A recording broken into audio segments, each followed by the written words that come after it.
Hello, welcome back to my channel. My name is Mowunmi. This is in Sports. If it's your first time here, I review books, talk about life experiences, and share from the world. And if that sounds like something you're interested in, you want to click on the subscribe button and, of course, the notification bell to get notified every single time I upload a new video. So, today, what am I doing? I'm sharing with you the contents of the book The Street Lawyer by John Grisham. The Street Lawyer was published in the year 1998 in the United States of America and it happens to be John Grisham's ninth book, a legal thriller, and I just said it happens to be John Grisham's ninth novel, like one, two, three, ninth novel, and all of John Grisham's novels are known to um, be centered around law, criminal law, most especially, and they are all legal thrillers. So, you want to sit back, relax as I take you through the content of the book The Street Lawyer by John Grisham.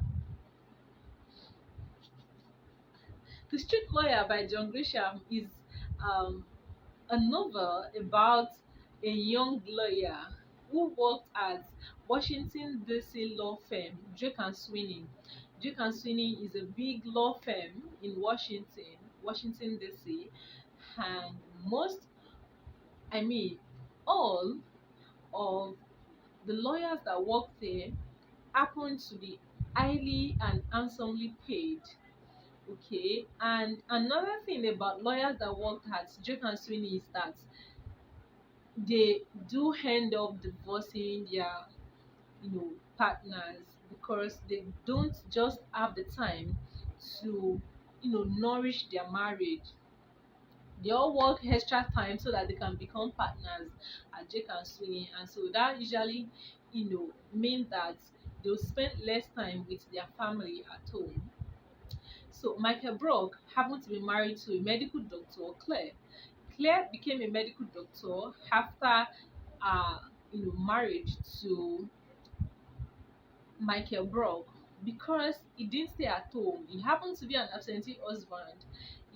He gets home very late in the night, wakes up as early as possible, and she's just like, okay, so I need to start doing something to be busy too. So she enrolled for into a medical school and graduated as a medical lawyer. So he's now a medical lawyer. The story begins with Michael Brock in the elevator with another young man who was, not properly dressed. And of course, Michael Brock wondered what the man was there for. One, because most of Drake and Sweeney's clients are usually the elites, always well dressed, you know, comes with in their car, and so Michael Brock wondered what this man was there to do. However, the answer was not far fetched as the man brought out a gun and pointed it at Michael Brock's head. And alas, Michael Brock was like, and so the man said, proceed to the conference room. Of course, Michael Brock was headed there because they were going to have a meeting at the big conference room.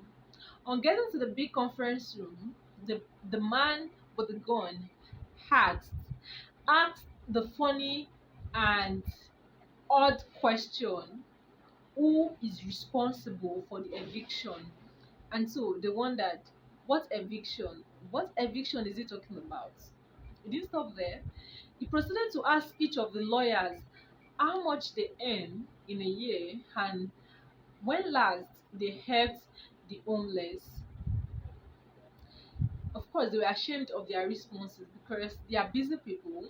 It doesn't even occur to them to, give someone like the random beggar on the road anything. And then the man with the gun, who later introduced himself as Mr. simply Mr. said that they should order him some bread and maybe some stew and some chicken. And of course, they did. However, somebody called the police And by the time the food arrived, the police were already at the door. They opened the door to the conference room, and off the gunshot went. Mr. was shot in his head. His brain came out, and blood splashed on Michael Brock's face. The families of the lawyers at Jake and Sweeney were already all out waiting for their loved ones, their husband, wives to come out so they could just give them a hug and try to ease them of the tension um, from the hostage. But alas, Michael Brock's wife wasn't there.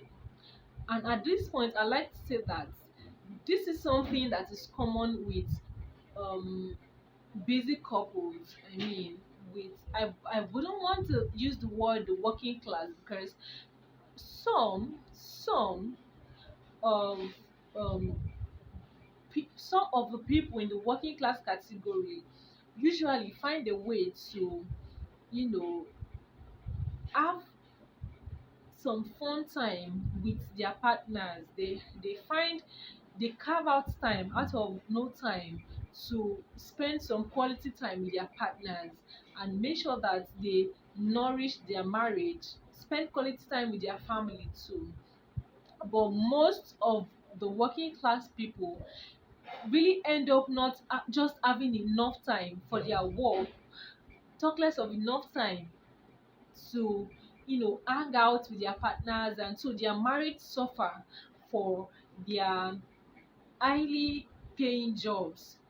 And why they are working so hard to earn more money, their marriage is going down the drain, and before they know it, they lose their marriage, they lose their family, and they are just left with the job, which they eventually get frustrated doing.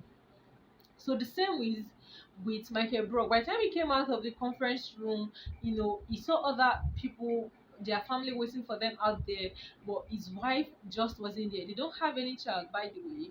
And of course, on getting home, he wondered why she didn't come. He asked her, she just gave some flimsy excuses because the marriage just wasn't there again. They are turned flatmates.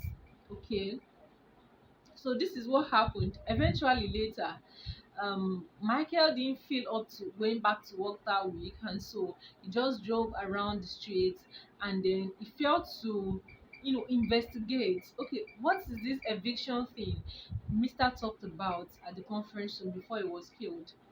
And what was that he said? He mentioned about somebody being responsible for the illegal eviction. So it turned out that Mr. alongside other people living in a particular building were illegally evicted without notice, and that is wrong. You can't evict people, you can't send people out of they rented the apartment, and if you want to do something with the building, you have to give them a notice before you evict them. But they were just sent out, and Jake and Sweeney has something to do with the eviction. They didn't give them any notice, and they didn't say anything, and so Mr. just wanted to um he just wanted to he just wanted them to right their wrong somehow. But they didn't the people weren't aware, they weren't seeing it that way, and so he was killed.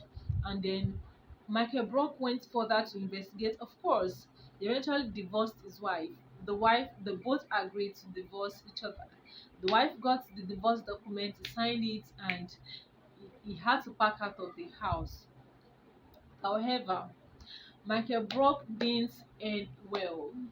Of course, though he ended, when I mean well, we have a way of defining well in our society of today. When you say a person working in a big company, with a good car, living in a big mansion, people say the person is doing well. Okay, so in that sense, Michael Brock didn't end well. Why? Because eventually somebody, gave him a lead to the drawer where the documents that contains the illegal eviction of Mr. alongside other people, gave him the key, um, the description to how he was going to get it from one of Drake and Sweeney's top officials, Okay, so he got the documents, stole the documents, and being a lawyer, that is illegal. Then took it out of the company, which is also illegal. Copied all the information in it, and so at the end of the day, he was penalized. Of course, lose his um, he had to lose his license as a lawyer for 9 months, and of course, at some point, he also went to jail for it. But then he got out of it, not as a lawyer, no longer as a lawyer as Jake and Sweeney, but as a lawyer on the 14th Street, working with Mordecai Green, who happens to be an advocate for the homeless. There are kind of there, there are quite a number of lessons to be learned in the story. And one of the major highlights for me is the part where um, Michael Brock attended the woman with 4 children's burial.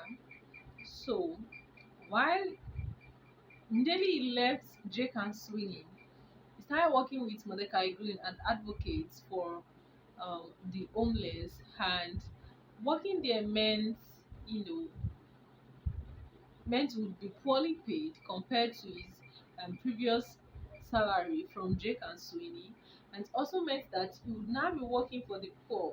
Okay, so say for instance, in his previous place of work, his clients, you know, fought for cases that worth 14 million. In this new place, his clients fought for cases that worth about say $1,000, $2,000. So you get what big difference that is, and what his own salary is going to be from the kind of cases that they deal with. But what they do basically is fight for the homeless, fight for the majority. Okay, and in this case we call them the minors. Like, they don't really have the money to employ the big lawyers, but they are grateful to have a lawyer at all. And so, he started working with Michael Greens, and so he attended one of the people who was among those that were illegally evicted from the house, the same house that Mr. was evicted from. And so during the burial of this mother of four, he heard a voice in his head that told him, okay, so he said he could have stopped this. Why? Earlier in the week, he had volunteered with Michael Green to give out food to the homeless. And while he was doing that, this mother of four and her children were part of the people that he handed out food to. And while he was doing that too, he gave them his coat, and at this point he was divorced, and so he could at that point have invited them to his house. But of course, you don't just invite people to your house just like that. Okay, but he felt he could have done better, and so at the burial it was really really bad for not doing more for these people. But then a voice told him in his head that don't allow this to happen again. Don't allow this to happen again. That is, at every point you have the opportunity to help people, just do all you can to help them. At every point you have the opportunity to help people, do all you can to help them. To be your last help to them, it may even be their last gift on planet earth. It may be their last, the last thing that will put a smile on their face before they die. And so at every point, don't just allow this to happen again. And he held on to that, dropped his job at Jake and Sweeney, started volunteering with Mordecai Green. And so he had never been happier, because not only he started volunteering, though he's still paid, but not well paid, and maybe not even really as busy as it was at Jake and Sweeney. So another lesson from the book is the fact that we don't have to work in a big company, not really, to make impact or to feel fulfilled. Some people drop their highly paying jobs at say banks, at law firms to start working as volunteers, or to just start working in a smaller company because they don't feel fulfilled in that big company. Okay, if you feel led to work in a smaller company, just do it as long as you're sure that that is God's leading, that is God's will for you at that point in time. Just do it. Go for this for the smaller company. Just do as you're led. That's the most important thing. We don't necessarily have to work in a big company for us to feel fulfilled, or for us to be accomplished. Maybe God just wants you to be in a smaller place to take it to your bigger next level, and you have to be sensitive to that. Where does God want me to be at this point in time? What does he want me to be doing at this point in time? What is his plan? What is his thoughts towards me? And we find that out in from his words to us. We hear his voice. We know his will from reading the word, and of course in prayer. So as I'm making every decisions, his thoughts are revealed to us. If you learned anything in this video, you want to give this video a like, you want to also subscribe to my channel and share to with loved ones. So I come up again for another amazing review. Keep reading LD and stay blessed. Don't forget, you want to subscribe, like, and drop a comment. Have you read the book too? What are the lessons learned from the book? Is there a part that I didn't share that you think is actually interesting and is worth sharing? You want to drop in the comment section as we learn from you too. My name is Mowunmi. This is Unisport. Follow me on my Instagram at Unisport. EUNIE.sports. And MSI Stitches. I'm a fashion designer. I see this beautiful dress. I don't know if I still have a picture, like a full picture of this dress to share, but you want to follow me on Instagram on my fashion page at MSI Stitches too. So I come up again, like, subscribe, and comment down in the comment section. Bye.